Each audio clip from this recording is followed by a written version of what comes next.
So good morning, everybody. Just give me a minute to bring this up. I think you're all here. Thank you. We've got some really good presenters online today to share what they know about WeedScan, FeralScan, and also iNaturalist. And we'll also chat a little bit about the Snaps and Solve apps that the councils use in our region. Before we get started, I wanted to acknowledge the country on which I sit and work, which is that of the Gunai-Kurnai people.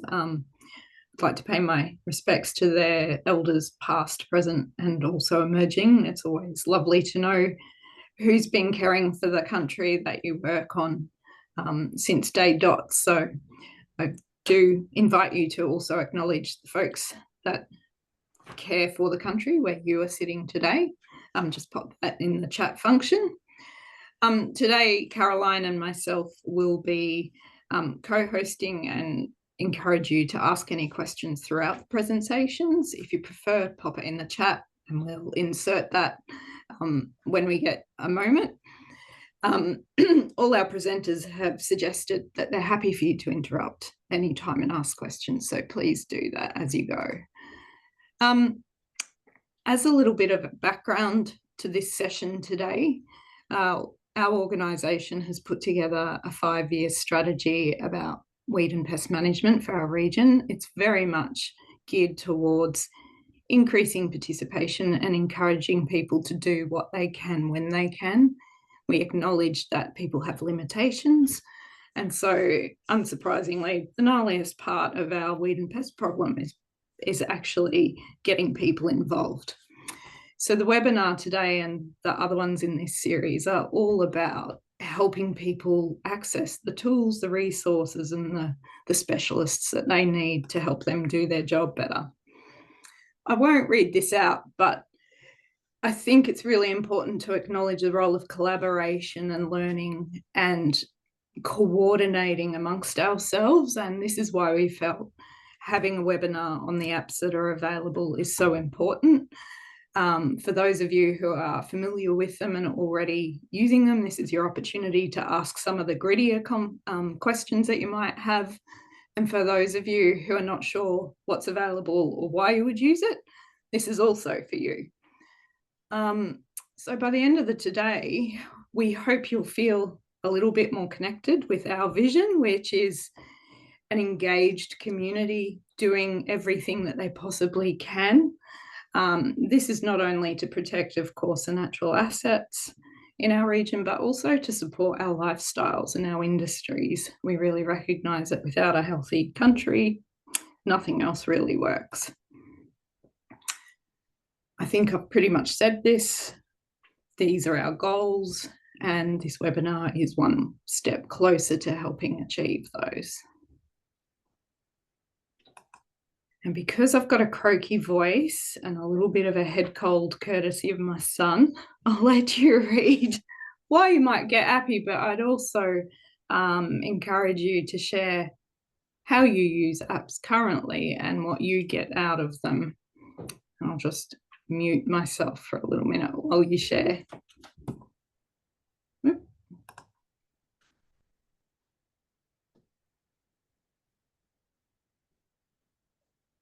Brian and Heidi, did you have anything that you would like to offer? I'm picking on you because I can see you in screen. To tell you the truth, I'm new to apps.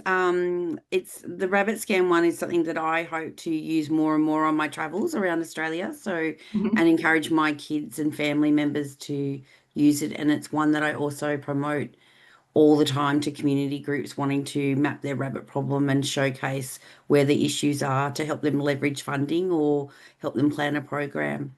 Yeah, thank you. Yep. Brian. Well, I haven't made use of the particular apps yet. I did see their little promotional postcard and had a look at their websites by way of introduction. My primary interest at this stage is in selling it to our Landcare group to get our members to accept the the usefulness of the approach that's being offered,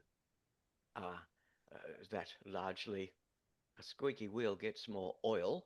And so if we have lots of reports of the pests and weeds that we have cited, there is more likelihood that officialdom will sit up and take notice and say, hey, these people have a problem and are doing something at least to identify it. Can the resources of the state be brought to bear to assist?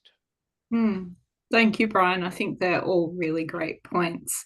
Certainly with our conversations with the 3 councils that our network sits across, they can access the information in WeedScan and FeralScan, and particularly FeralScan.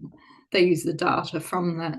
And I'll leave probably to Pete and Thomas when he joins us online to talk more about where the data from WeedScan and FeralScan goes and how it is utilised by government agencies. Was there anybody else that wanted to quickly share what they use or why they see value in them? Pete West here. I use iNaturalist to report some of the threatened species that are around our region, which is Orange, New South Wales. And we, you know, nobody's looking for threatened species in some areas, and it's iNaturalist is giving us a platform to have that information documented and forwarded through to National Parks and Wildlife Service. And, you know, we're trying to build biodiversity data for areas that are really devoid of any information. Yeah, thank you. That's a really important point. While we're focusing on weeds and pests in this particular webinar, I think it's really important to note that the capacity of iNaturalist specifically is that we don't know what we don't know. And if nobody's reporting it, we'll never know what's there or what we lose. So great point. Thanks, Peter.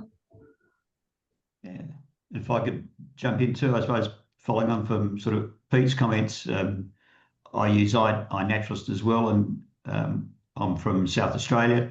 Right now we're suffering a devastating marine algal bloom, which is killing off a lot of sessile invertebrates and leading to a lot of fish death. There's been over 20,000 records from community members on iNaturalist documenting the dead fish or dead marine life they're finding on beaches. And without that effort, I think state agencies might still be struggling to sort of grapple with the size of the problem. So it's really been community scientists who have really led the whole charge on awareness of this issue. And yeah, I suspect the reason I'm interested in this is I suspect a lot of people involved in managing pests are aware of these apps, but when I've often talked to them, the sort of detailed knowledge of them and have you really tried it, a lot of people haven't. So yeah, I'm keen to get a good idea of what's around and hopefully be able to encourage more people to use them. Yeah, thank you, Peter. Just further what Peter just said then too, what I have noticed with that particular algal bloom is there's a lot of one-off sightings. You look at the maps on iNaturalist, the distribution maps, and you see this red dot over around Kangaroo Island. You go and have a look, and it's often the first, the species is probably known there, but it's the first public record of a species in an area because someone's walked along with their phone, gone, what's that, taken a photo of a dead fish on the beach, and we've got a record. We've now expanded that species range as far as the public knowledge goes anyway. Thanks, Matt. And thanks, Peter, also. I was just going to add, part of the reason for recording threatened species, we're here to talk about pests and weeds. Why are we managing pests and weeds? We're managing pests and weeds to protect assets, including threatened species. So that's a main motivator for a lot of people. Yeah. Brilliant. Thank you.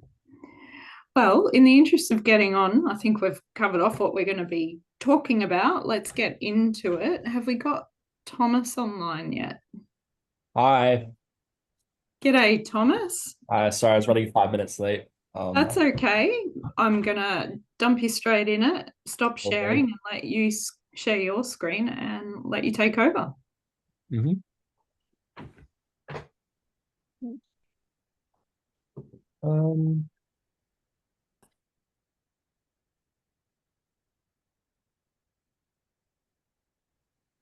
Can everyone see that? Yep. Okay, brilliant.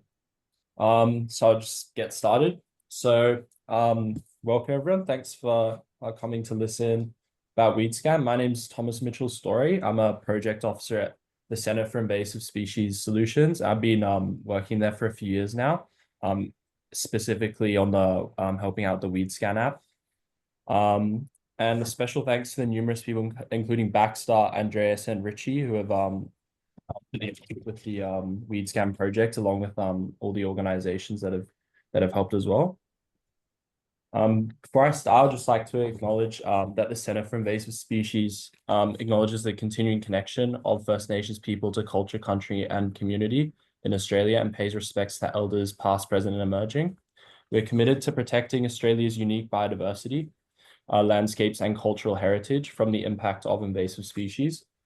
We recognize that the First Nations Australians have been the original custodians of the country for over 60,000 years, applying deep ecological knowledge and sophisticated land management practices to sustain our ecosystems.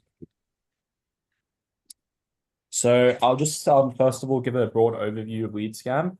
WeedScan is an application you can use both on your phone, but also we have a web application. And through your phone, it's downloadable on Androids and iOS devices through the App Store and the Google Play Store. It's the first Australian AI identification and management app that specifically focuses on invasive plants. It was trained using over 120,000 images, which were hand selected. And our current model contains about 450 species, which includes many state declared and high priority weeds, as well as native lookalikes, which can be easily confused for weeds. You can sort of see what the mobile app looks like in action on the left.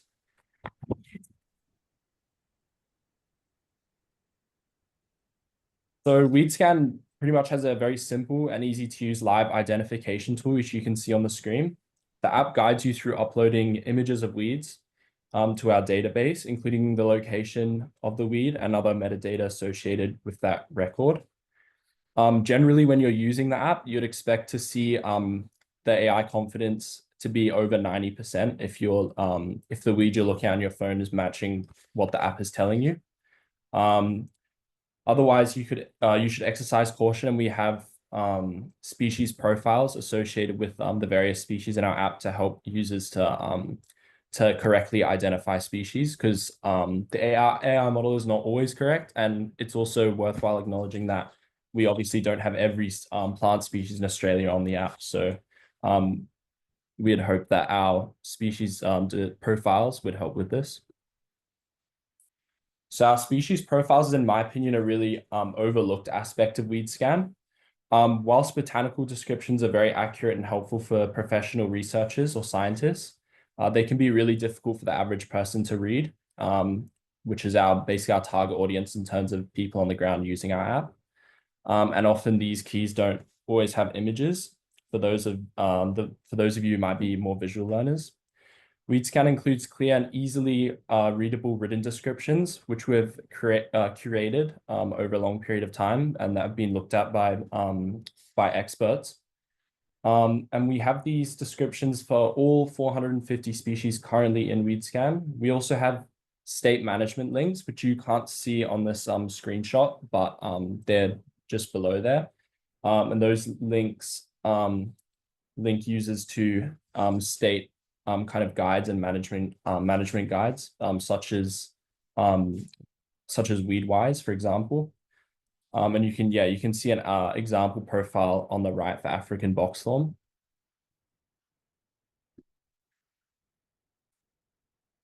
So once a user creates a record in the mobile app, they can then review the species profile and upload the record to our database instantly, as long as you have Wi-Fi. Otherwise, WeedScan saves the record to be uploaded later.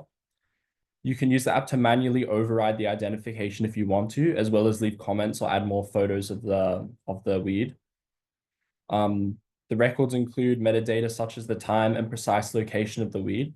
Although for those worried about data privacy, that exact location is only viewable by administrators as well as biosecurity authorities signed up with the app. So one of the primary goals of WeedScan is to connect people using the app on the ground to higher level biosecurity authorities. The WeedScan system at the moment has 2 levels of sort of biosecurity officers. The first of which is state coordinators, which receive email notifications for high priority weeds in their state, which they have identified as being a high priority through our platform. As well as biosecurity officers, which receive notifications for weeds which they are specifically interested in the locations which they have jurisdiction or interested in knowing what weeds are being spotted there. So, for example, a biosecurity officer might be interested in, for example, buffalo grass growing in certain parts of Victoria, and they would like to use WeedScan to receive records about that in those areas of interest. So moving on to our data. So one of the primary goals of citizen science tools like WeedScan is to gather large amounts of data which are otherwise difficult to get by themselves. So at the moment, as of last month, we've had about 15,000 total records submitted through WeedScan. And because of kind of worries about the accuracy of these records, we've vetted about 7,000 of them here at the center, which Richie Southerton works on, who's another project officer on the project. And while early uptake was an important aspect of WeedScan for us, we're happy to see that there's an ongoing usage of the app. It's not just dropped off. So we typically get about 400 to 1,000 monthly records. There's a bit of variation in that because of the winter in the southeastern states, which typically reduces the number of records we see coming through. So the entire WeedScan database is publicly available. You can go to the website there, weedscan.org.au, or through the app, although it's a bit more tricky to access, to like obviously see all the data on your phone. And you can download that as spreadsheets with location data. And in addition to that, as stated before, high priority records and weeds that are flagged by biosecurity officers, they can receive those by email as automatic email updates.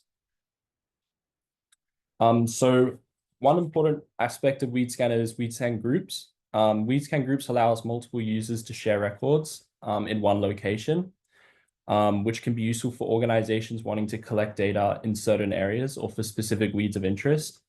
Our group functionality is currently hosted completely through the website.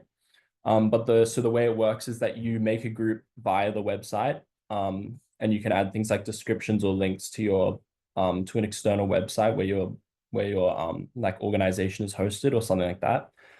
And all the records then by members of the group who are signed in the app go onto the group as long as their records are within the designated group area.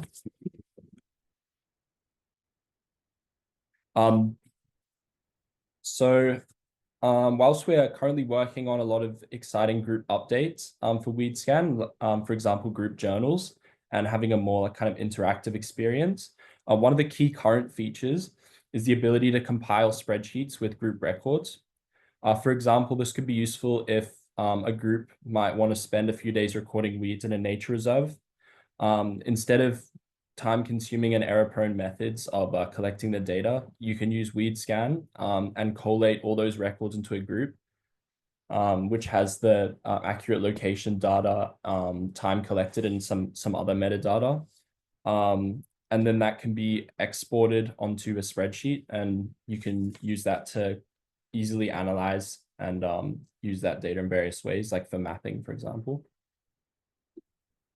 So you might be thinking, why should I use WeedScan as opposed to other important platforms such as iNaturalist? At the moment, there's obviously a lot of AI-powered identification tools for wildlife kind of popping up all the time. But below the surface of our app, there are actually a few really important details that set us apart from similar platforms inside and outside of Australia.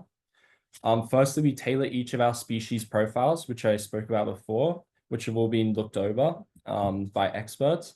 And it makes it easy for users or everyday users on the ground to kind of understand get a better understanding of weeds, how to identify them, and to be linked to the appropriate state resources. Another important aspect is that we usually aim to ID plants to species level, which I know because I've used iNaturalist quite a lot, and sometimes it gives you like the genus or family of a plant you're looking at if it can't get it exactly to species level. But in the case of biosecurity, it can be quite important to get it to that precise level of species, because closely related plants might have different kind of biosecurity rankings, or some of them could even be native as opposed to being an invasive species. Another important aspect of WeedScan, which is kind of different from other platforms, is that the whole app was kind of created as obviously a weeds platform. So we have a lot of features that are specifically important to identifying and recording weeds. So for example, we have information fields that are uploaded with records, such as weed density and whether the plant was treated or not. And we recognize that there's opportunities in the future to expand on this, on these features, to make it easy for users to collect important metadata specifically related to biosecurity. And finally, we have built WeedScan around this link between citizen scientists and biosecurity authorities. So we've made it as easy as possible for those records to reach the relevant authorities, so that weeds can be managed more easily and more effectively. So thanks everyone for listening to my presentation about WeedScan. I encourage you to give WeedScan a go on the app, or as well as on the web browser. We're aware that there's a few issues with especially with the current model with certain species of weeds. While the majority, we believe, it's quite effective at identifying them, there are a few gaps there. One of those is that there's a lot of common weeds, like garden plants and things like that are not currently in the model, but we're working at the moment of basically doubling the number of species in our model, and to include a lot of those common plants, which a lot of people have requested to be put into the app, and to also to improve our model. We're going with a different model architecture for WeedScan, what we're calling WeedScan 2.0, as well as expanding our groups tools and our overall app functionality. If you do have any specific queries, we have a weeds email. It's on the screen here, which is weeds@invasives.com.au.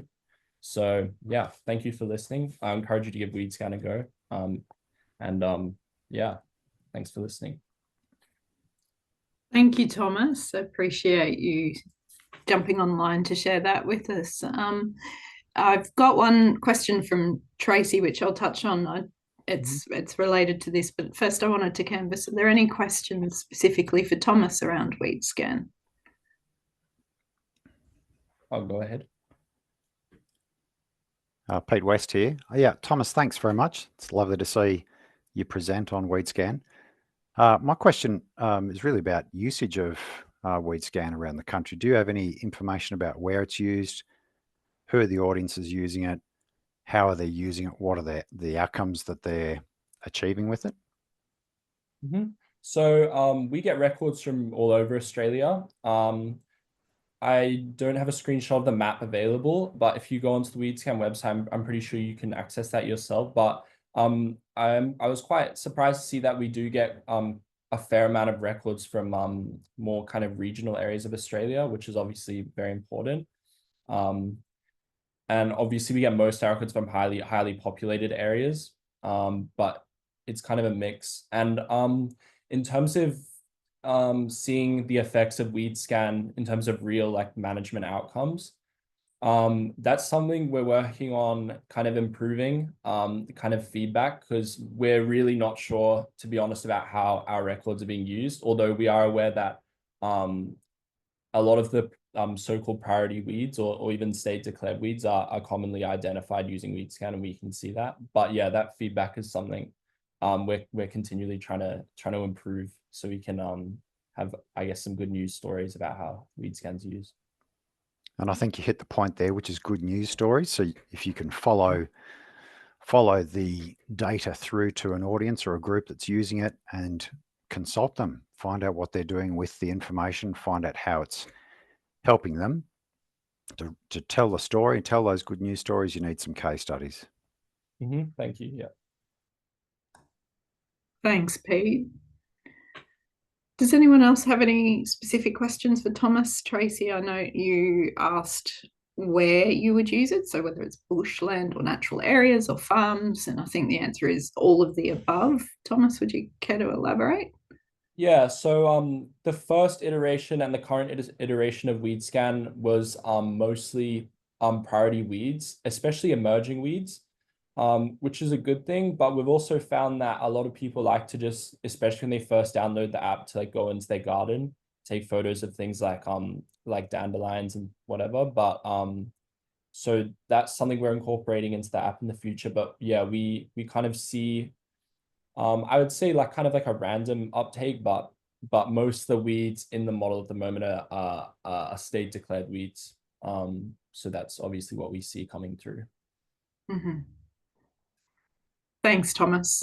So it sounds like there's some limitations around what you can actually ID, and I think we'll have Matt touch on what iNaturalist can identify and help you with a bit further down the track.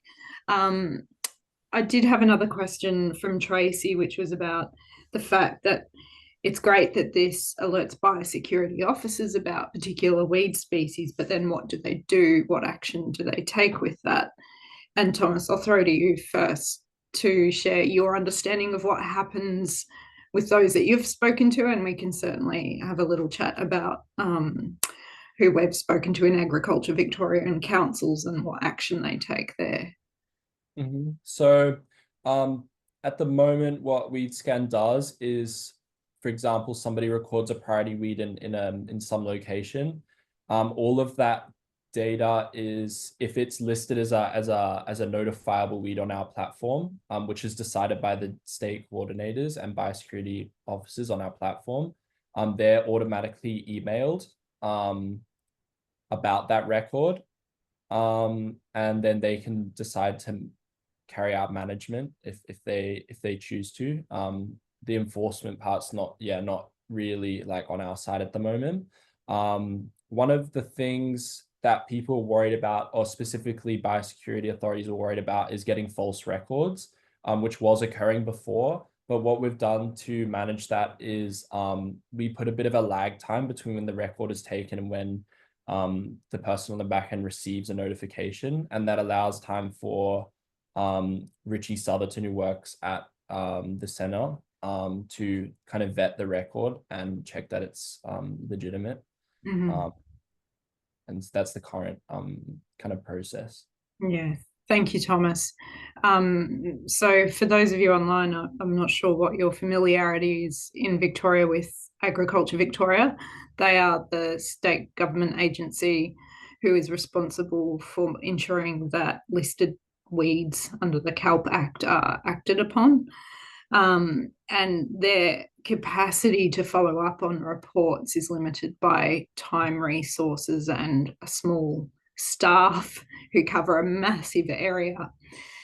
So depending on where the weed is found, whether it's private land or public land, obviously if it was public land, they would be talking with the organisation responsible for the management of that, and then action will be taken in accordance with budgets and work plans and what have you.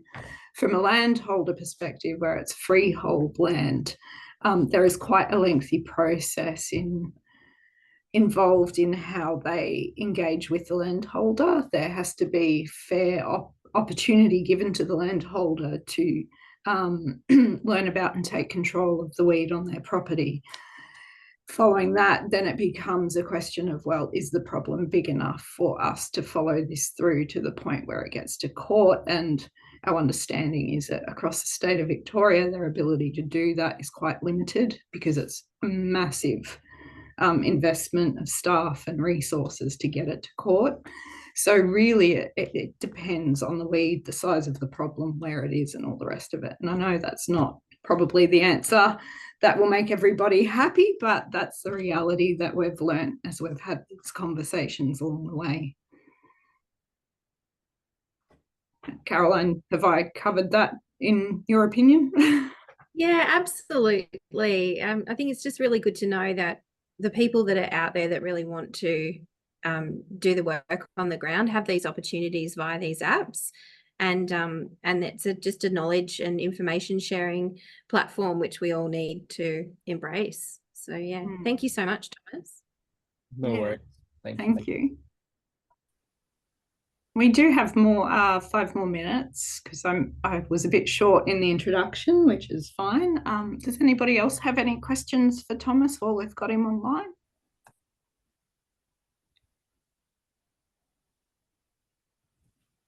Yep, go Matt. Whoop, you're on mute. Unmute. Okay. Hi, Thomas. What has happened with, well, my experience over the years, I appreciate all these apps and I understand why they're coming on board and being created. I'm a heavy iNaturalist user. I'm often asked, you know, I've got the Echidna app wants me to add all them. The Koala app wants me to add all those.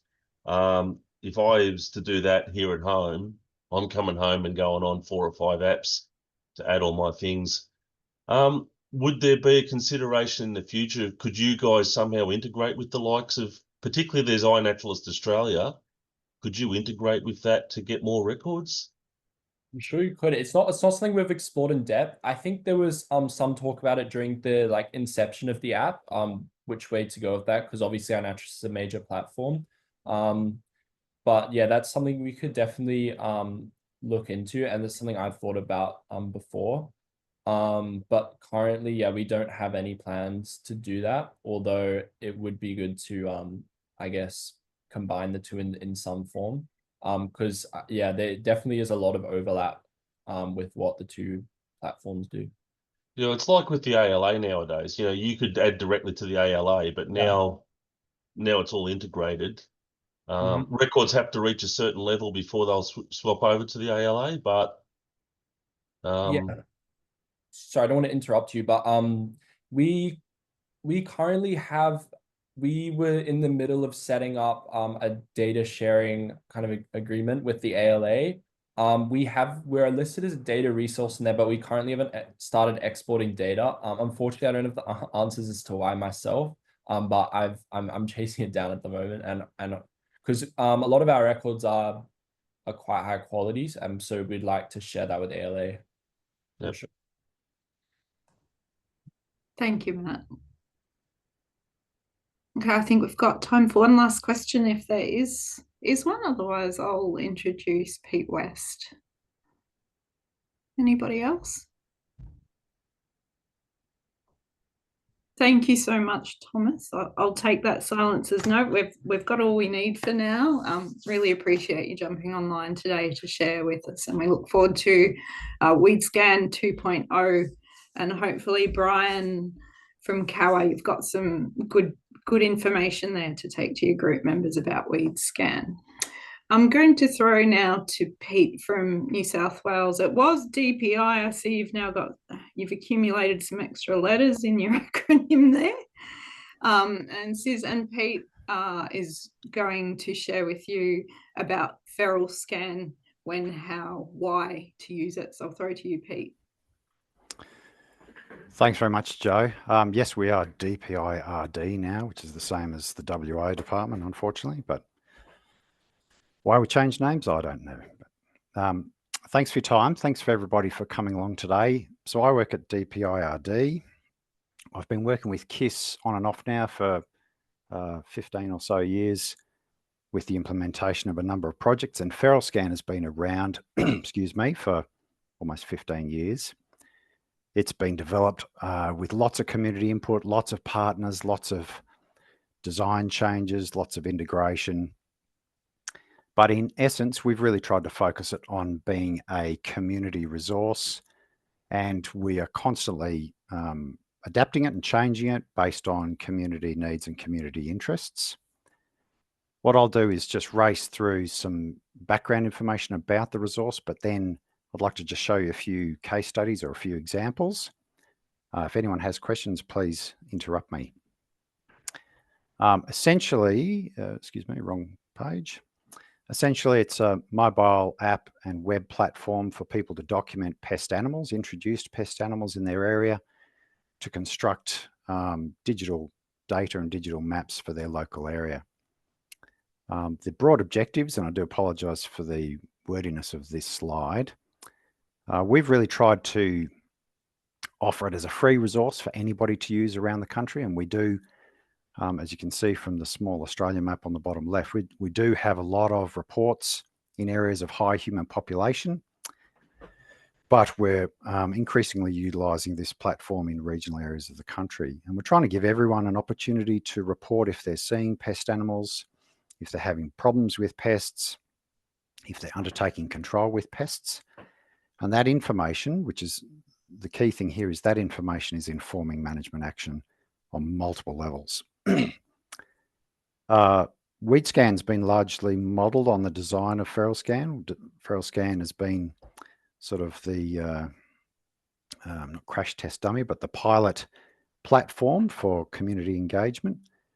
And one of the key things that we do and we work continuously on is making sure that data that's of high importance, recorded by anyone, whether it be a landholder, someone travelling, or a landcare group, is shared with key biosecurity personnel to inform policies, programs, investment, collaboration opportunities, and management. And with that in mind, we're really focusing on trying to bring people together for collaboration. And we have lots of professional pest controllers using FeralScan. We have lots of private groups, lots of landcare groups coming forward and wanting to use this platform. And we spend a lot of time making sure that we're sort of fostering and facilitating collaboration. But one of the key things that is really relevant to people using the platform is the advice we offer them, the resources we connect them to, the programs we connect them to, the individuals we connect them to, the services, and the RD&E innovations. So we try and make, essentially, we're trying to make people aware of the range of historic proven control methods that are around, as well as the ones that are being developed and innovated and trialed, to make those, to allow people to get good results with their pest management programs. We try and connect people to Heidi and others, other coordinators at various levels, and connect people to programs like the Foundation for Rabbit Free Australia, and all the suite of Pest Smart resources that are coming from KISS. Hey, can I just jump in there with the question? You mentioned it goes to lots of groups. I'm curious to know, I don't know what other states have, but down here we have Victorian Blackberry Task Force, VRAN, of course, and the VDCCN. Are they able to access the same level of data as, say, a land management group like a council? We have a sort of nested system where we share data with state government groups, and Blackberry Task Force aren't so interested in FeralScan, but I could see they might be a crossover there. Good point. But we do have a nested system where we have government staff and government agencies having access from different areas. We currently approaching that as a sort of on request basis. Discussions we've had in Victoria with sharing data with the Victorian Biodiversity Atlas have progressed, and that's what we want to maximise. And much like Thomas, I think the strength will come from utilising data when it's integrated across systems.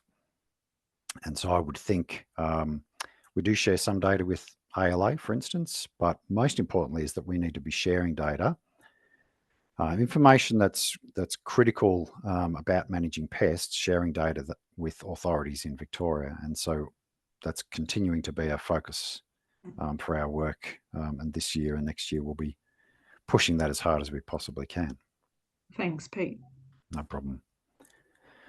Thomas mentioned that WeedScan's a dedicated platform for weeds, and FeralScan is the same. And FeralScan's about giving people a platform that's specifically focusing on introduced pest animals. It's community design, so we've done co-design approach. I need to just point out a distinction here, which is, I heard Thomas say that our data, the data in FeralScan is owned by the people that contribute it. So the people that record information about pests on their properties or in their local area, the data belongs to them. There's nearly 500,000 reports, 80,000 photos. People can record data with an email address or they can register. We're very mindful that the public are worried about, and rightfully so, worried about data security. So we manage information that's reported very, very securely. We have 50,000 users and 4,500 people, including plenty in Landcare groups, signed up to use the private group feature in FeralScan. And we do have hundreds of private groups registered, but about 350 of them are currently active this year. One of the key things about FeralScan, similar to WeedScan, I should add, is that information is shared with groups. The platform is designed to help people record information about introduced pest animals quickly and easily in the field, have that feed through to a local map that's used for management or a local map that's used for coordinating pest control, which has dashboards and all sorts of features attached to it. Information's rapidly, real-time, communicated to local authorities who can then act on reports. So if it's a report of wild dog attack or feral pig problems, that's quite often important to be sharing with biosecurity groups very, very quickly. Thomas said that notifications aren't so much real time with weeds because the information goes through a vetting process. We, of course, do monitor and moderate data, but it's important for information to get through to biosecurity staff quickly. And most importantly is that community data informs coordinated community action, and we support people to apply best practice pest control, access all the guides, collaborate, work together, access services and support, including connecting with the national coordinators. Thanks for allowing your photo to be used here, Heidi. Sorry, there'll be no royalty payment to you for the use of the photo today. And others around the country that are trying to champion pest management in different ways. Local and regional coordinators are even equally important, and we try and make sure that they have access to information recorded by the community. So what sort of information are people recording? I'm just giving you some examples here. We categorize data into 3 classes: sightings, sort of this information that you see in front of you; damage and impacts from pests, ploughed up paddocks, killed and mauled lambs; wildlife impacts, impacts on roadways, fox predation, etc., and control activities, trapping, baiting, shooting, and a whole range of methods. Now, really importantly is that we focus very much on managing information which landholders and community groups using this platform consider to be sensitive. We manage that data in a sensitive way and privately. And that is certainly a concern for people using platforms like this.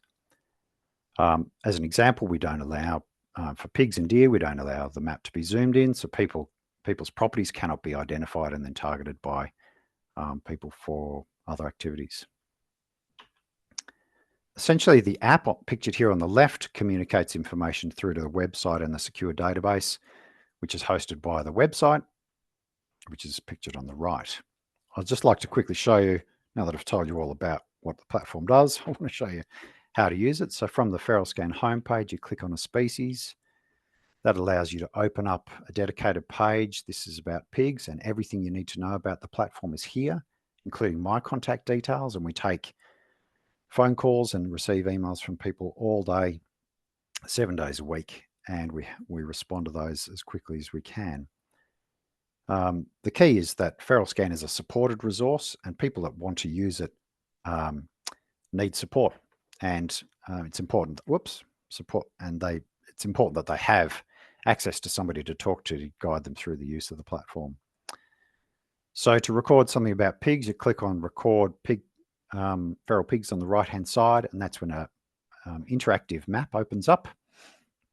Then it's simply a matter of zooming to your property, zooming to the location where you've seen pigs or pig problems, clicking on the location and describing what you've seen at that location, then submitting your report. That's how the website works. And you can add a photo there if you like. And it's really up to people how much they use this, how little or as much they use it. Alternatively, and we recommend the app being utilized by people as much as possible, this is a more user-friendly, faster platform to use, and it can be used offline, so in remote areas. We're working on an upgrade of the platform at the moment, the app platform. This has been co-designed with community input from day one and is a stepwise procedure. I'm just showing you the sequence here, but I'm just going to walk you through it in the next minute or so. Once the app is installed on your phone, you can use it in remote areas. We encourage people to use it out and about when they're around their farm or in remote areas or in their region. Select a species, then select what sort of information you'd like to record, in this case a sighting. The app will automatically calculate your location, and then much like the website, it's just a matter of scrolling down through the questions, selecting the response that's most appropriate for what you've seen or what you've detected. Add a photo if you like, and then submit your report. We obviously also provide on the website and in the app itself instructional guides, but on the website we give people support for installing the app. So if some people aren't very familiar with installing the app, so we give them a bit of assistance. And any workshop or event we go to, we support people in that way. And I think that's just, it's important to note here, I think one of the first barriers for people using technology like this is apprehension about installing, setting up and using these kind of mobile devices. So if you're out there and you're, with your community and you can guide them a little bit, give them confidence to start, we see that once people get started, they're away. So we invest in that first step for people to give them that extra assistance and encouragement. In terms of the training and support we offer, we do lots of field days and workshops. We do lots of online webinars. We take lots of calls, respond to online support and emails. And I think that's a really standout feature for the FeralScan program. We really spend a lot of time supporting people. We have lots of promotional materials, some pictured here. I won't go through all the line items there, but we don't have a social media program or campaign. It's largely for resource reasons, but social promotion is something we're going to be branching into in the next 12 months. Cool. Pete, I'll just pop in here with a question from Shani. Shani, did you want to ask it? So I just downloaded the app and uploaded a fox sighting that I got on my camera trap at the end of July. Is there a way, like, can you see your listings? Like an iNaturalist, I can see all of my sightings, but I can't see anything here. Yeah, thanks, Shani. And the app will send that data through to the secure database and onto the website. So you now have to go onto the FeralScan website. Okay. And your report will be there, and you'll be able to see all of your reports and any reports for any group that you're associated with, which might be no groups at this stage, but all your reports are visible to you there. And there's also a small dashboard that you can access. Okay, so you basically just record on the app that you can view and get more information on the website. That's correct, yes. Okay. And one of the slides I showed that a few minutes ago, but the app that we're working on at the moment will be available shortly. We'll provide a mobile platform that you can view all information while you're in remote areas and even navigate to locations while you're in the field. So all your data will be visible to you as you record it in the app itself. Brilliant. And that's an important upgrade.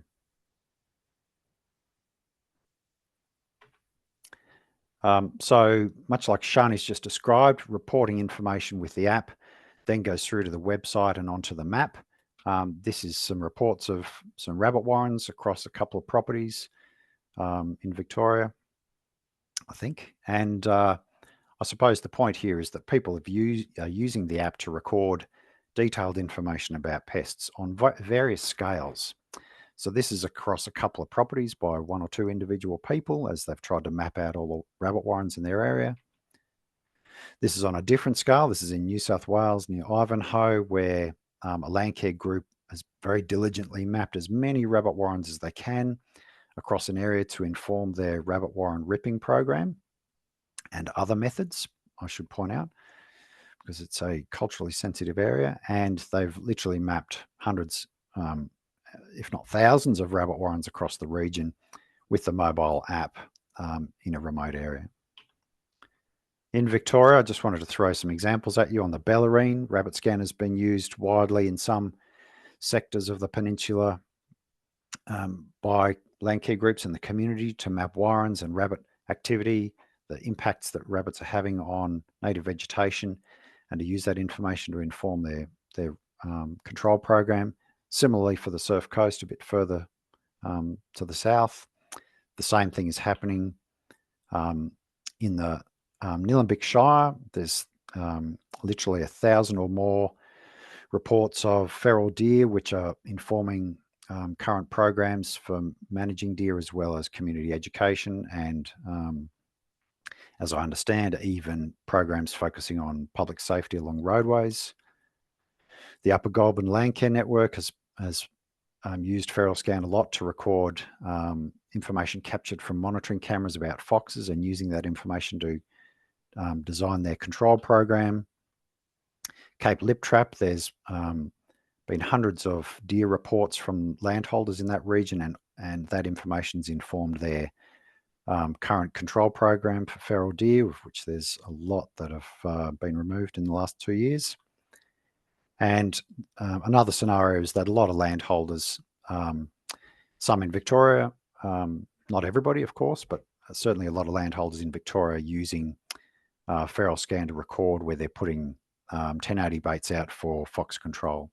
And so they're doing all of that in an environment where that information is kept secure and not publicly visible. I wanted to also just show you, recognising that those are a couple of applications for it in Victoria. In New South Wales, we've seen a lot of uptake in recent years, and it's largely because we've been out and about talking with the community, and this is what we need to do more in Victoria. This is an example of a group near Bathurst in the Central Tablelands that have historically been managing wild dogs. And now they have problems with pigs and deer. And for them as a community, they're now mapping out, and we're talking about 45 landholders working together in a private group, mapping out pig problems and deer problems, and using that information to inform their control programs. Not necessarily moving large traps around, because that's an intensive activity, but actually deciding when to do free feeding, when to do implement other control methods like thermal shooting. So landholder reports of pig activities in helping everybody to work together, and that's the real crux here. I think my last example, before we go to questions, is from the Otways region, where about 5 or 6 years ago I started to work with some of the stakeholder groups down there. They certainly now have a fairly significant feral pig and feral deer problem across the whole region, and it's a World Heritage Area. So for them, they've brought as many stakeholders together. They recognise that everyone really needs to work together. And one of the first things they did was to work with the community to map out problems with pigs and deer. Where are people seeing them? Where are people seeing evidence? Most of the landholders and community in that area were not familiar with evidence of pests, and might only get a glimpse of them every now and then. But the evidence of pests, once you learn how to identify it, is quite obvious. And the use of FeralScan by the community with a little bit of promotion revealed that the scale of the problem was across a very large geographic region. So they said, look, collaboration is definitely going to be needed for managing these 2 particular problem species. They ran lots and lots of workshops and got lots of people trained in monitoring with cameras and using FeralScan. And most importantly is the community recording continues to inform their entire control program. So community reports help the allocation of resources to key areas to try and mitigate the impacts, which is what we're doing this for, the impacts of pigs and deer. I'll wrap up with this short summary and then go to questions. But look, this is a free resource that we provide a lot of support to people with using. It's focused on pest animals. We do data sharing and information sharing with key stakeholder groups, but it's all about monitoring, engaging with people, and trying to promote and advocate for collaboration. It's supported by a small team of people across DPIRD, KISS, and we try and connect people to the coordinators at multiple levels and all associated partners. People using it get access to practical information resources, advice, and we help them adopt innovative pest control tools. And obviously PestSmart is one of the key things we connect people to. People can register or use it in a more casual way by just recording data with an email address. And most importantly, is community reports are shared with biosecurity agencies and alert in a real-time way, community groups. And the last point there is that collaboration for weeds, pests, or pest animals is the best way for us to get great results. And so that's something we're going to continue to focus on and continue to advocate for. And that's what FeralScan is all about. Thank you very much. And does anyone have any questions? Thanks, Pete. That was brilliant. Matt.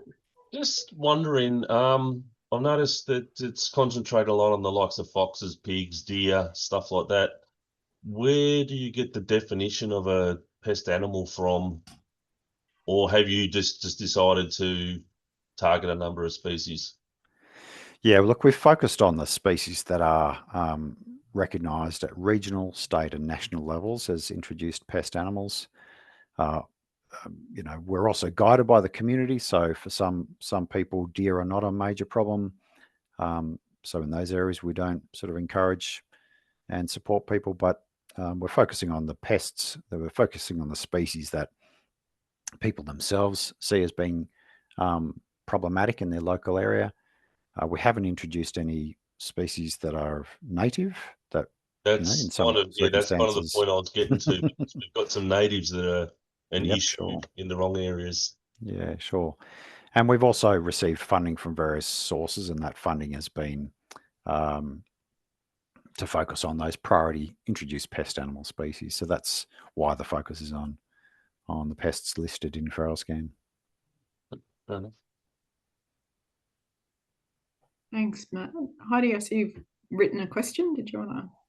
Yeah, Pete, I was just keen to know, do you have a timeline for the release of the 2.0 version? Thanks, Heidi. Maybe we should refer to it as 7.5. Version 7.5 or 9.6. Well, it's a staged rollout. We've got a website upgrade happening at the moment. The new app will be out in a couple of months. We have then 3 iterations to that new app over the next 12 months to review how it's working and to make further refinements and improvements to it. So we're looking a couple of months before the app is available for navigating to locations. And most important is that we do lots of consultation around the development of this.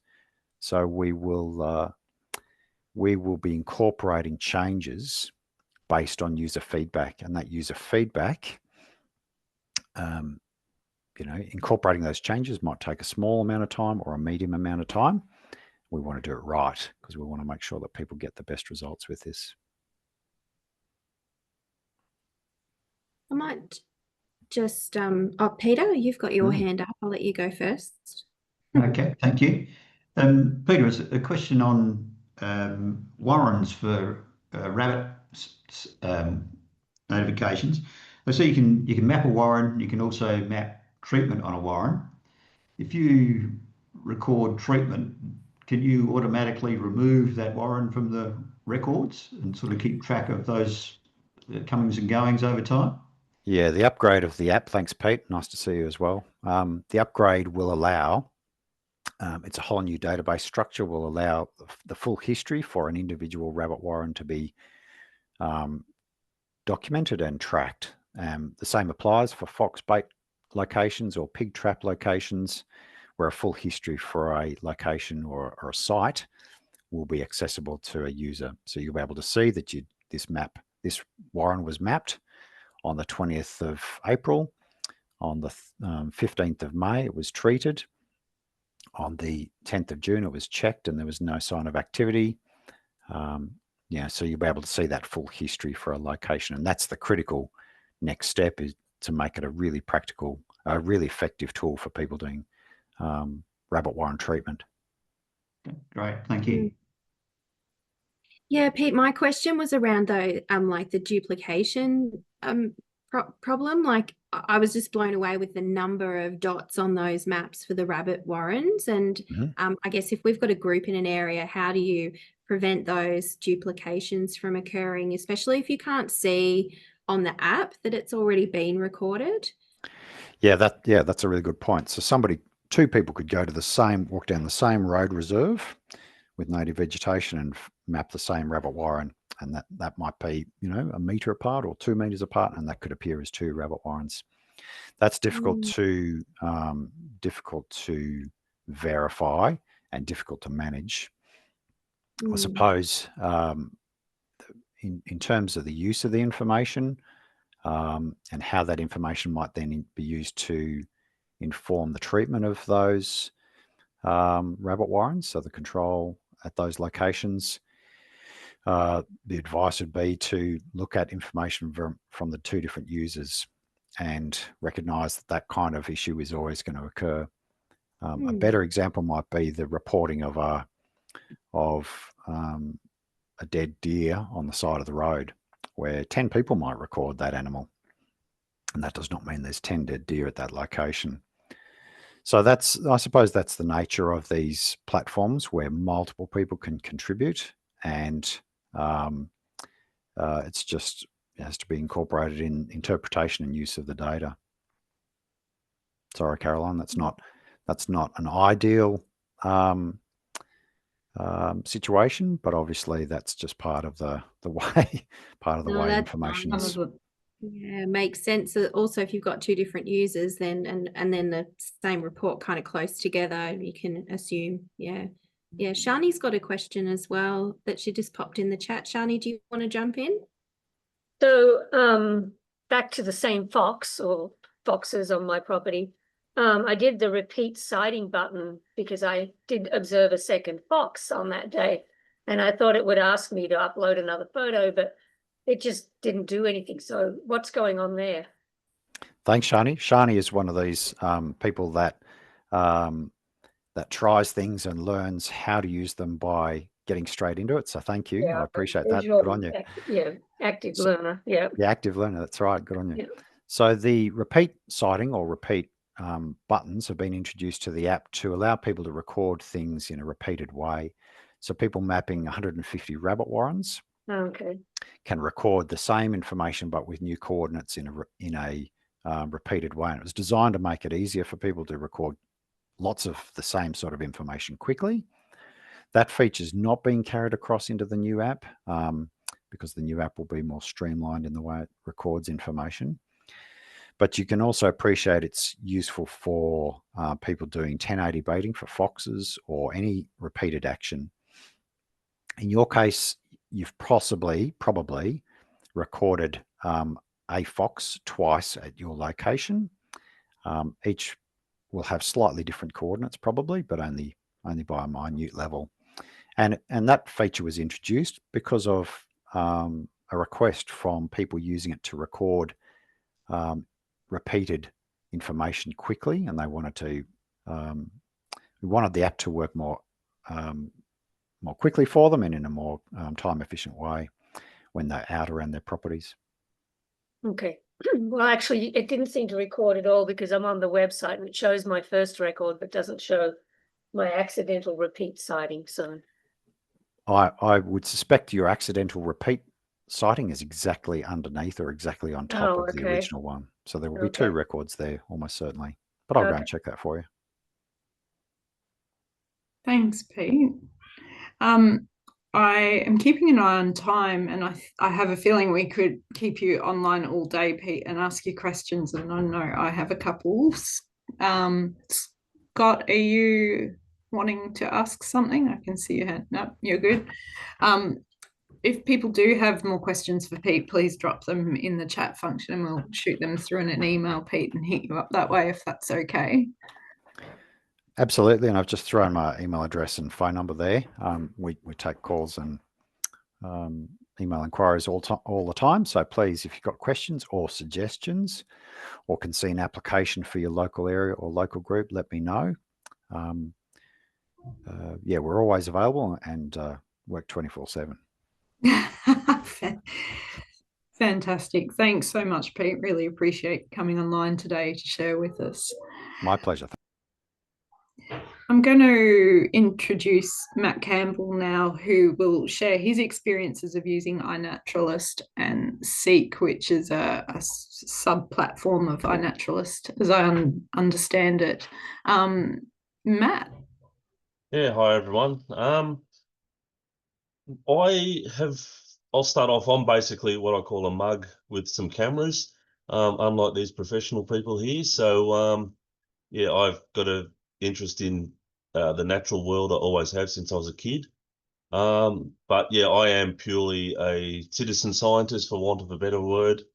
As far as the Seek app goes, I think we'll brush over that one fairly quickly because it's something I've been aware of since it was released. I took a look at the brief description when I first saw it, decided it wasn't for me. The issue was with Seek. I did download it for Joe and Caroline and went and had a play with it. If you're an online game, like a phone gamer or something, it's probably fun. If you're an extremely casual user, it's probably okay. The limitations are that it uses you must be on your phone. It uses a camera built into the app. So it is using the camera on your phone, but the actual recording features are through the app.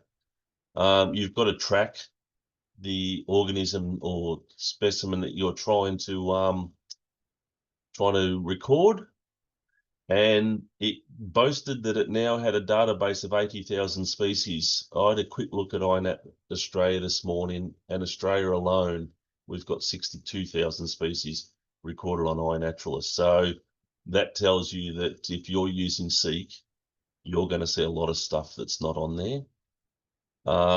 When I was using it too, if things are moving, you know, I was trying to record a superb fairy wren. At first it thought it was a snake or a lizard, and it thought it was some other kind of bird. Finally, the wren stopped and I was close enough and it went, oh, I know what it is, and then it popped it up. It awards you badges for, you know, the minute you get your first bird, you've got your bronze bird award. It is more of a game, and the information's not recorded anywhere else.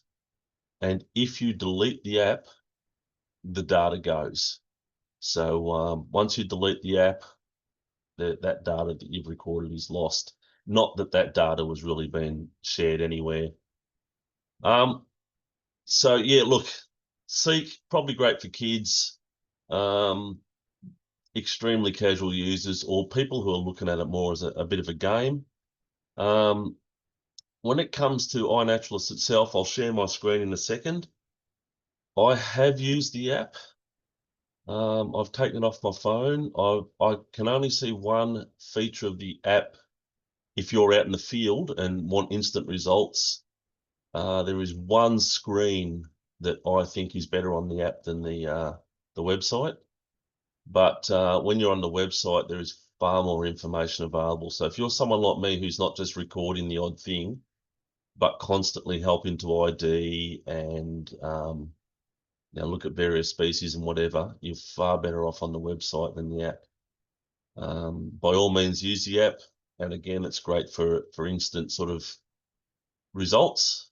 But you can use the website via Google or whatever on your phone in the field, except for this one screen, which we'll show as we bring this up. Sorry about this. So there's what your page would look like if you're an iNaturalist looking at your observations. You've got all this here. The one screen that is a limit when you're in the field, if you go to the upload screen, it's very small on your phone and you can't enlarge it. So it's really difficult to see what you're reading. I have managed occasionally, I don't know how, I've managed to enlarge it. I then can't shrink it down again to submit the sighting.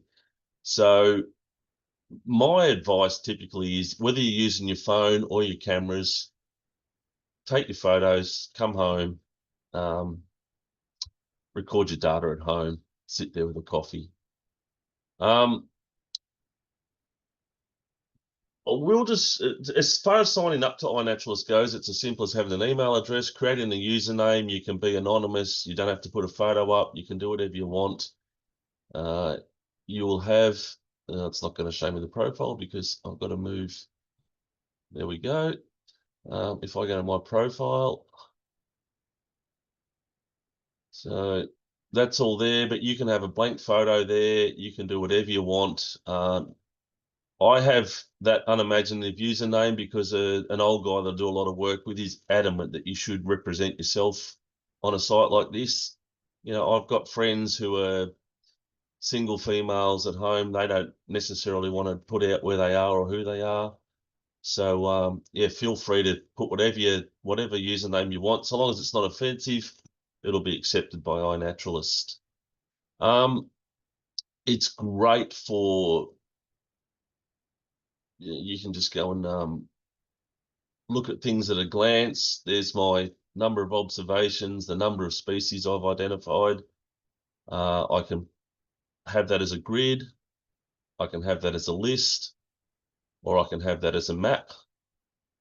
So it shows you a map of where you've got all your sightings there, all throughout the world. I would encourage anyone in Australia to associate themselves or affiliate themselves with iNaturalist Australia. That way, when you're doing things like on the Explore page, it will only bring up observations from within Australia, so you're not being bombarded or annoyed by data from overseas. It's a simple matter of going into the filters and crossing that out, and suddenly my data or my information is worldwide, so I can look at anything from anywhere I want. If I refresh that page, it should just take me back to Australia again, which it has. Adding a sighting is really easy if you've got a photo. So we'll do an upload here. I choose a file. I had some ready. The higher quality image you can use, and the more images, the more chance you've got of a positive ID. In this instance, I'll throw these two photos up because I'll show you something else too. If I click on that, you'll see that it recognizes what it is and it's got it correct. I actually prefer to take mine down to subspecies level with these, so I'll just go down to intermedia. But it's pretty good at identifying what you've put up there. Do not take what iNaturalist says as gospel though. The AI is pretty good, but it's not always accurate. And one example, I did save a photo on my phone. I won't be able to show you, but just as an example, there's a eucalypt just behind my sheds that looked a bit different to a lot of others. So I got a heap of shots of it one day. And one of the images I stuck up, it suggested it was Ustalat's giant chameleon, which is a form of reptile found somewhere over in Africa or something like that. It can get it extremely wrong at times, but it's amazing too. There's a species of lacewing, the blue-eyed lacewing. You can put the eggs of the lacewing up and it will recognize them every single time. The way it works is the more sightings we get of something and the more research grade observations, the more accurate the AI is. So yeah, do not take it as gospel. Always go and check.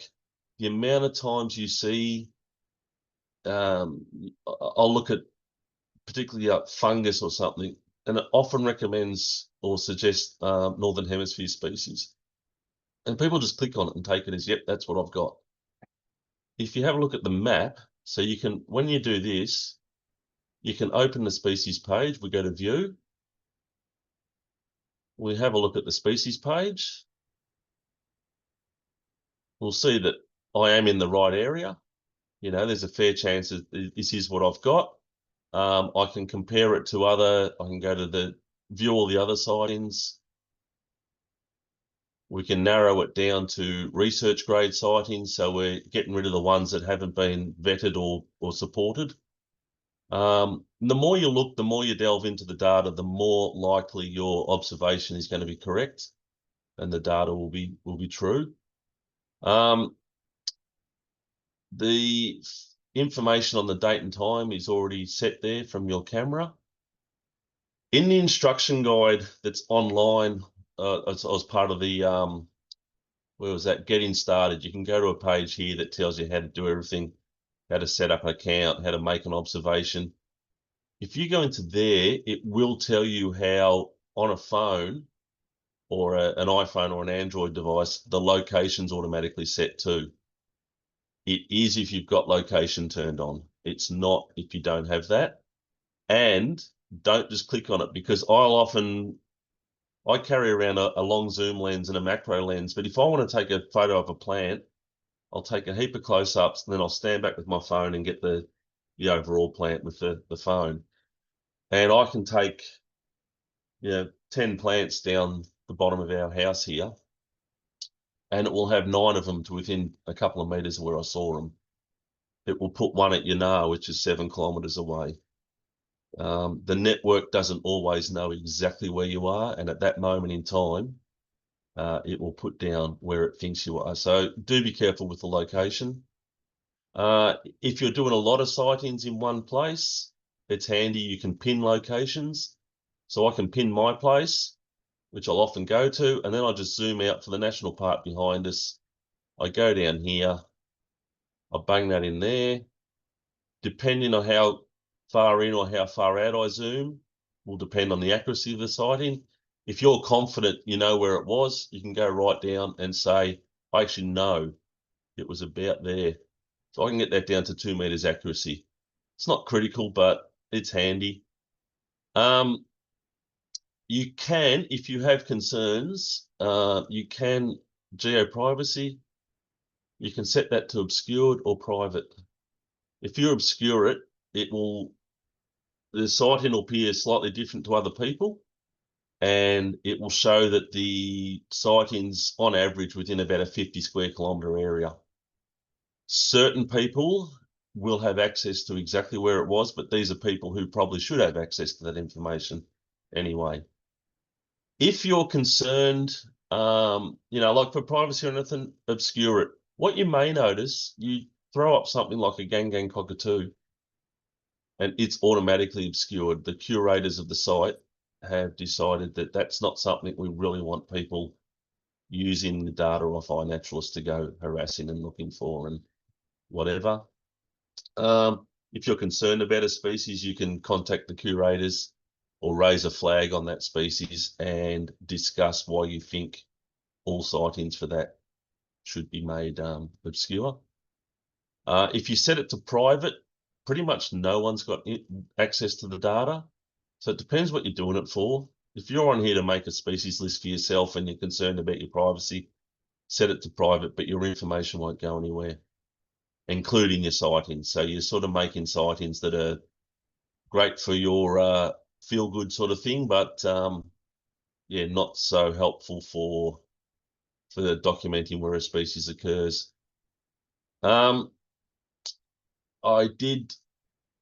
My wife recently mentioned to me that she said, why haven't you obscured that site? And she obscures all ours for our property. I sort of confessed to her that I've got 20,000 sightings on here where people can see where we live. But I'm not too concerned about it. She obscures all hers. But what I did do one day is over about here somewhere, I found some owlet nightjars, some young ones in hollows. There was 2 of them in the one tree. Now, oddly enough, they're Australia's most common nocturnal bird, but they're hardly seen.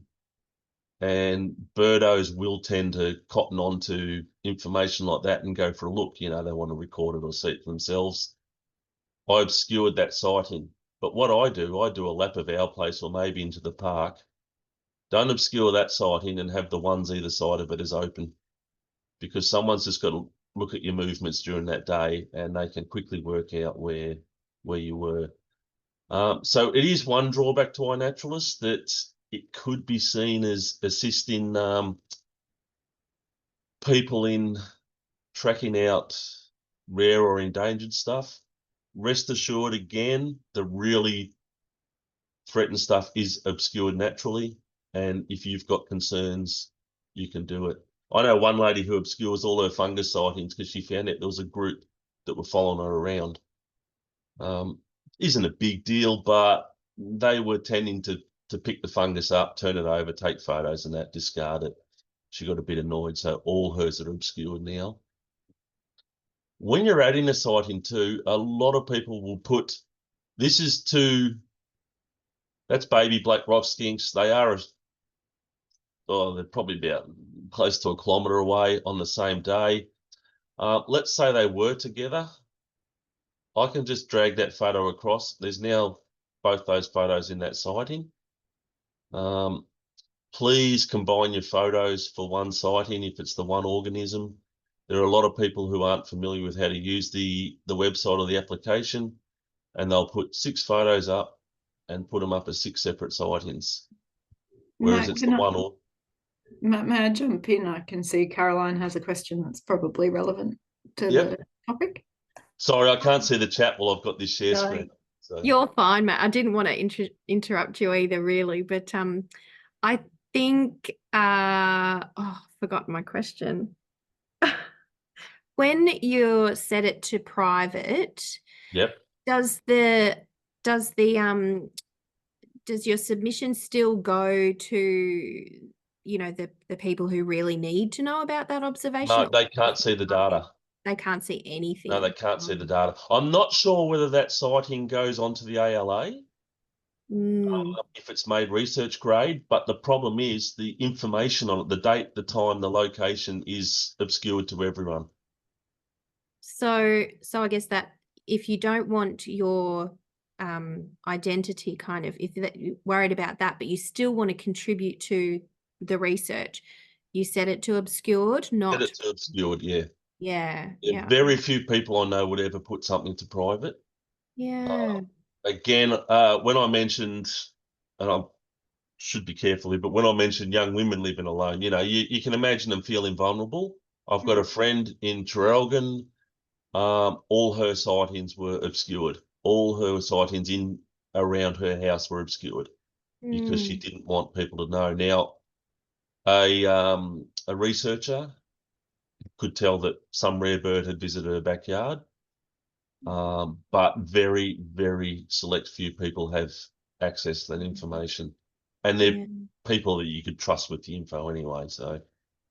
Yeah, I think that's important to note as well. And Pete West, you've just popped a comment in about sensitive species data. Do you want to talk? Yeah, thanks. Sorry, I just, I suppose with regard to pest species data, obviously denaturing coordinates, which would happen if you selected the obscured category, I think, Matt. Yep. For pests that are often hunted, could put the location of that report on somebody else's property, making them a target potentially. And we obviously hear that sort of thing ourselves in our field of work. But I do think the features that you've described in terms of geoprivacy settings, and also the fact that the platform administrators now are looking at species and making decisions about whether to display that data publicly is an important next step for us. Working with iNaturalist administrators to improve those, the management of sensitive data is important, because we know that concern around where data goes and who it's visible to is a barrier for people communicating or recording or reporting information about pests and probably weeds as well. So thanks for outlining those new additions to iNaturalist, and there's probably a bit more conversation to happen about the way data is managed. There is one thing you just raised there that I really must admit I'd never given thought to. So I'm concerned more with either people's privacy or the protection of threatened species. You know, you've got some idiot with a gun who's seen a big deer that's a prize trophy. Yeah, I suppose if the data was obscured, they could look at it and think it's in that farm and help themselves across the paddocks and whatever, and yeah, be on the wrong farm. I suppose that is a drawback to the information or the data. Most people don't tend to obscure sightings unless they're, you know, at their house and even then I know landowners who are quite happy to share the information. They put it up. I've put enough stuff online over the years that if someone wants to find me, you know, they know where I am, come along. But I'm not too concerned. But yeah, if things are set to obscured, I can see now where it may raise some issues. The other thing they're looking at, and it's funny, I use this site often enough that we'll go back to here. So you can see that I've got, I'm closing on 30,000 observations, which suggests I've spent a bit of time on here. I had a few people come to me recently and said, I see your website made the news. I'm like, well, no, my website didn't. iNaturalist made the news recently in the court case that happened recently that I had zero interest in, I must admit, but other people seem to be obsessed with it. Supposedly she was searching for death cap mushrooms by tracking them on iNaturalist. So there is talk now about obscuring information on things that could be harmful too, such as poisonous mushrooms or whatever.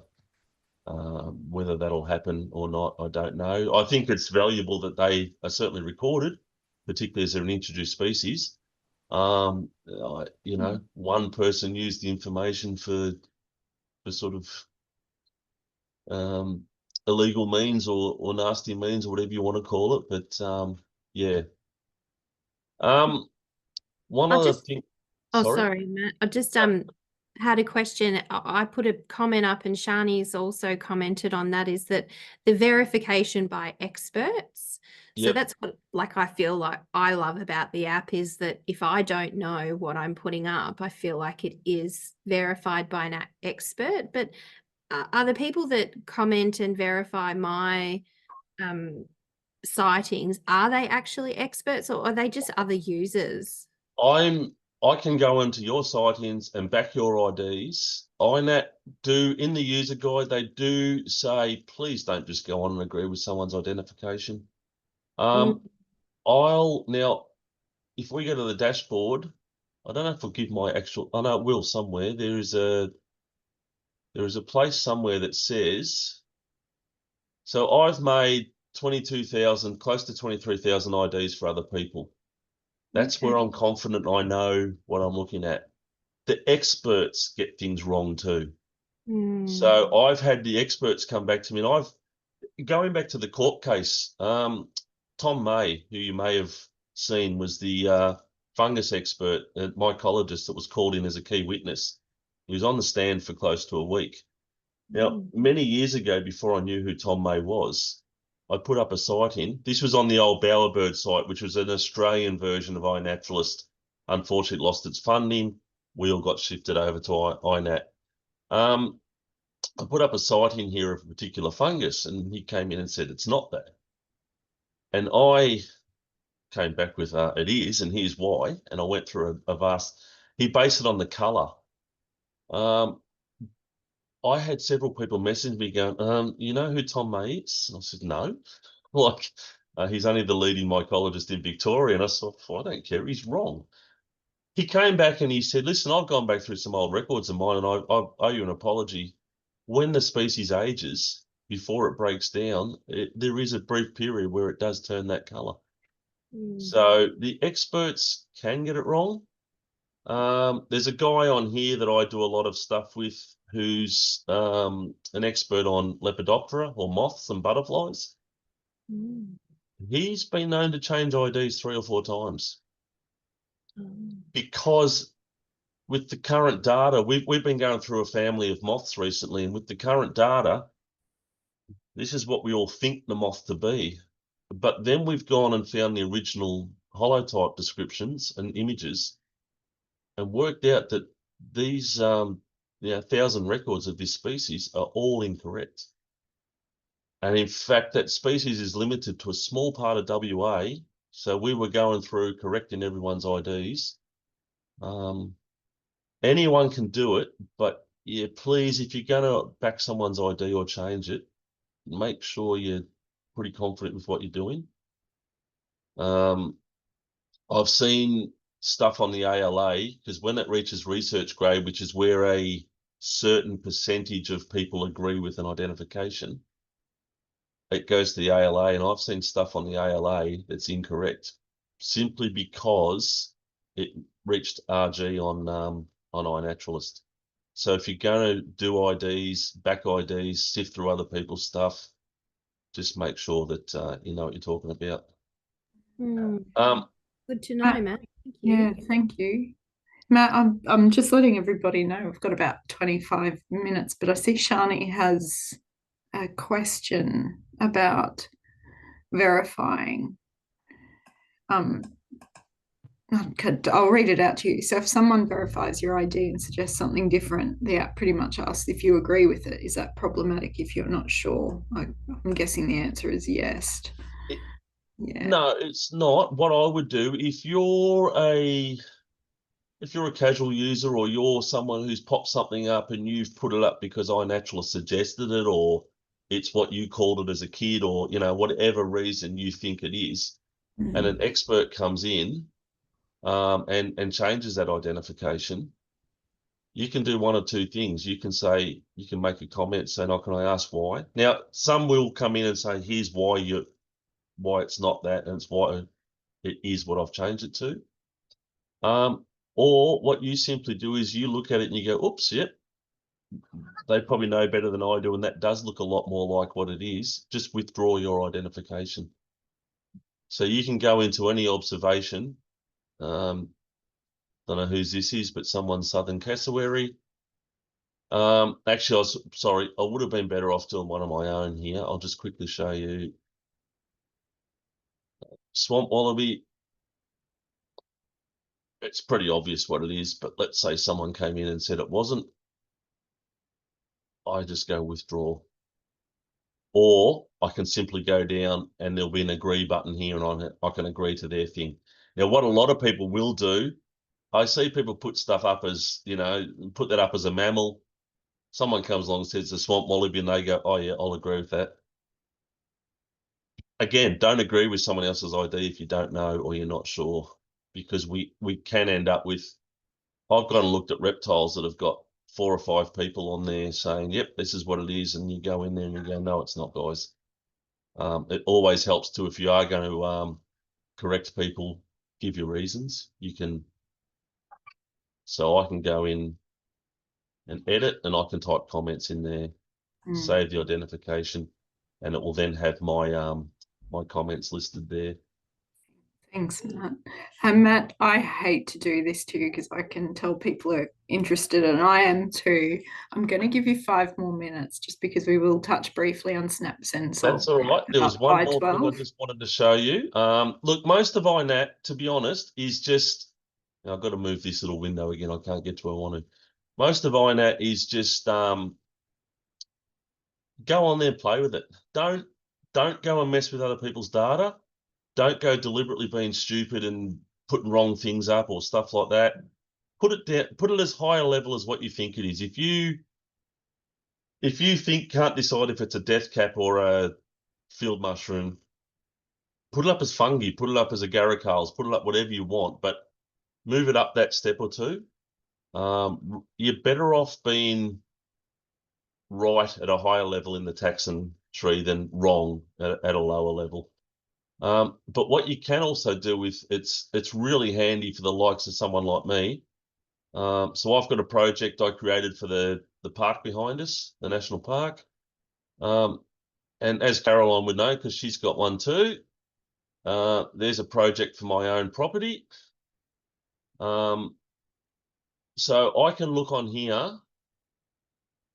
I can tell if people are trespassing because their sightings will appear on my project. But most of these people have been invited on. There is a slight overlap in the map I've created with the edge of the national park. So sometimes people on the park boundary, they'll take a photo. It appears in my project. It's not the end of the world. But I've got all manner of data here that I can go through and look at. Maps, statistics, all kinds of stuff there. I was just thinking about something else with projects then for a second, and it's gone already. But yeah, I can go into observations, search. I can go and put a date in here. So if I want to just search, let's say, actually I'll put January the 26th because the Entomological Society was here. 457 observations made on that day, comprising 238 species by 9 different observers. Keep in mind that number there, those numbers jump around a bit. The actual number would be higher, but if we've got some things that are only identified to, we could have 3 species, but they're only at genus level. It will put that as 1. iNat looks at it and goes, well, they could all possibly be the same, even though in the photos they're clearly different. But yeah, if you've got a property, a farm, or whatever like that, it's a great way of recording what's on your place. Matt, can you is it a quick thing to show us how to do a project area? To create a project, the only thing with projects that's difficult is I click on start a project. I'll just move that page. You want a collection projects, the umbrella ones you'll hardly ever do. Get started, put a name in, choose a file for the icon, the banner, a little summary. It takes no time whatsoever. You can exclude taxa or whatever you want to do. You'll probably just leave all those as default. The only problem is include places. So if you're doing one for your property, this is the... Did I create your map, Caroline? I think I did, didn't I? Yeah, it is the one tricky bit is creating a map. It's a bit of a process. If it's a place, if it's a known place already, so I could go in and I did one for Holy Plains.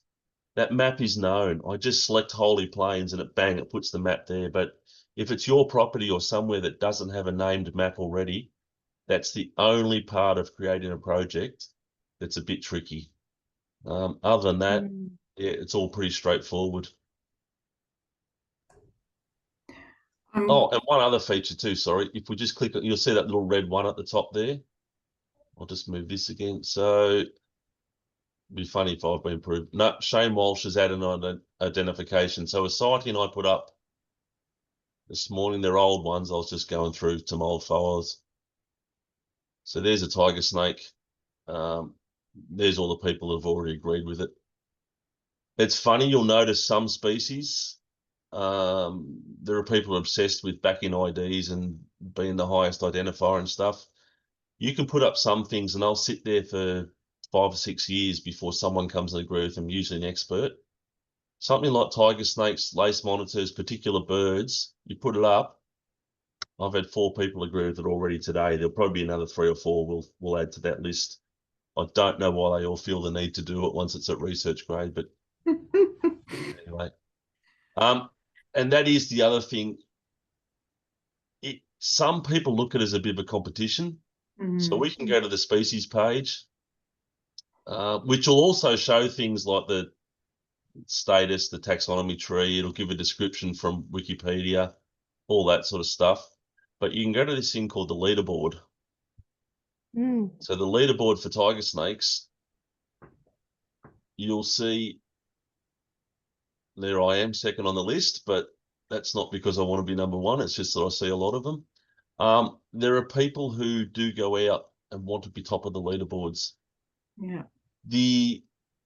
Not so much the people that are observing things, but the people identifying things. They just keep coming in. They want their name at the top. So, yeah, some people treat it as a bit of a game, but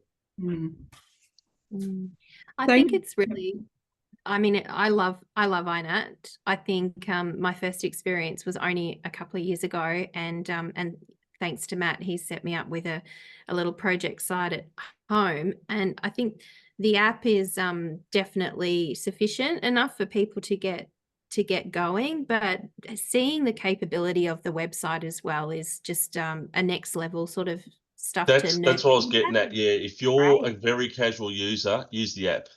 Yeah. You're sitting here every day looking at it and researching stuff. I would suggest using the browser, even through your phone. Use the browser. It's just a bit of a bugger when you do that one screen, the upload screen. So what I'll quickly do is, while we're here too, I'll just show you. We'll take that away because I'm not going to put that photo in. I can just remove it, submit the observation, and it takes a few seconds, but that observation is now on iNaturalist. That will reach research grade within a few hours. I know that from that species, and that will then go to the ALA and be another record of that particular lizard. Fantastic. Awesome. Thanks, Matt. Yeah. Look, everyone, in the interest of keeping to time, if you do have questions for Matt, if you'd be happy for us to send them through in an email, or you're happy to share your contact detail. Certainly encourage everyone to get on iNat. We've got the September Bio Blitz coming up, and I know all 3 local councils across our region would love your help in getting to the top of the leaderboard in that month. And certainly if there's enough interest, we are already chatting behind the scenes about getting Matt and Pete West down to do some workshops. So if you're interested in that, just let us know in the chat function as well. Thank you, Matt, for sharing all that. I think it's one thing I will just add all day too. One thing I will just add just quickly. I think if you're a landowner, you've got a concern with your property and that. The WeedScan, the FeralScan, are very handy and probably a bit more useful and would provide more immediate action. If you're someone like me who likes to travel around and document what you see and is a bit excited about wildlife, maybe iNat's more your thing than the others, because they are quite targeted applications. Yeah, thank you, Matt. I am going to quickly share a little about Snap Send Solve, which is a platform that is put out to councils and departments and organisations across Australia as well as New Zealand. Unfortunately, we weren't able to get somebody to speak to them, but I would like to give you a brief overview of what they're designed to do, and then have a little chat about how our councils use them. So I'll just share my screen. Whoop. Skip to the next slide. It's just having a little think. And please, if you do have questions, pop them in the chat and Caroline will interrupt me. So it's an online platform. You can use it on your desktop or your phone. It's handier on a mobile device because you see when you're out and about. It's simply about taking a photo, entering some details and sending it through, and that will get directed to the appropriate. I think you need to select the council you're in. From the council's perspective, this can be used to report any kind of issue, whether it be damage, rubbish that you don't think should be where it's been left. Here's the list. I don't need to read it. But from the perspective of weed and pest animals, you can use it. So say you're driving down and you've got a couple of deer and you know you're on a council managed roadside. Instead of sending it to FeralScan, which would be great, you could report it to the council instead so that they're alerted to the fact that there's something to be done. This is, I guess, an alternative method to calling the front desk. and having a chat to them about what the issues are. And I think it's probably a little more user-friendly insofar as you don't feel like you're getting bounced around the council and palmed off. This goes through a process where it's logged within the council, it's forwarded to the appropriate department, and then they take appropriate action when they can. I am going to have to exit out of full screen mode simply because I need to read some notes that have been sent through from our friends at Paw Paw Shire Council. And I will read this, sorry. When talking about the weeds and pests specifically, we determine the level of action based on the weed or pest's environmental status, our current control program, its location, and what the relevant actions are within our program. If the community sees something they feel requires notification with regard to weed and pest, we do encourage them to follow the snap, send, solve process. But we also understand that this app isn't always accessible to everybody out there. So if you don't want to use the app, we encourage you to call the council or email the general email, which means the inquiry will go through the same internal process within council. Things that will help them investigate your report is including the surrounding landmarks, some additional photos, and taking multiple photos from different angles. So with regard to weeds, that will help with identification if you're not sure what it is, but also gives them more context to the situation and assess its urgency. And I guess importantly too, from Paw Paw Shire Council's perspective, they really recommend you use the FeralScan app because they use that information and rely on it to help inform their control programs as well. So that's all we have to share on the Snap, Send, Solve, but I thought it was important to touch on because you will hear council staff recommending it to landholders and community groups.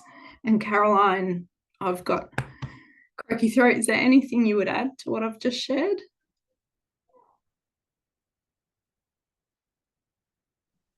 Oh, sorry, I lost my mouse. No, I think that's great. And because, yeah, definitely we meet with our council enviro teams quite often, and we're talking about these platforms and these tools that are available, and they tell us, you know, they have special admin access to the back end to the data. So, you know, they are looking to these apps to inform their strategic weed management and pest management plans. If we're not using it though, they don't have that data available. And David, I noticed that you've commented that you had a really disappointing experience with Snap, Send, Solve, and that's really sad to hear. Hopefully that wasn't in any of our council areas. But yeah, I guess it's always a case of, you know, resources that are available. But yeah, really disappointing in terms of the foam beads from a beanbag blowing everywhere. It's never good. Tracy, you've also got a question with will the council pass on to the relevant authority if it's not in their jurisdiction? I believe from the conversations that we've had with our friends at councils is yes, they definitely do forward the information onto the relevant land manager. So yeah.